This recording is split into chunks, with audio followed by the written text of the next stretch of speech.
Hi there, I'm going to show you how to find things on the Windows Store that you can put on your laptop. So you're going to go down here to where Cortana lives and type in Store. When you do that, that opens up Microsoft Store. Just click on it. It's important to make sure that you log in up here. So if you don't have that little person right there, it should say login. And once you do that, you can see other apps and add-ons that are part of our district package. Some of those items are like Flipgrid, Sway, all sorts of fun stuff. But you can also search for something if you don't have it, such as Stop Motion Studio. Type in Stop Motion Studio.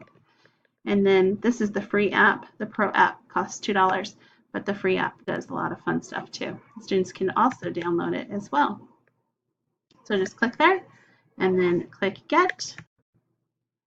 And that will add the Stop Motion Studio to your device. I didn't sign in, I guess, so you need to sign in, and that will add it to your device. So you can get all sorts of fun stuff at the Microsoft Store.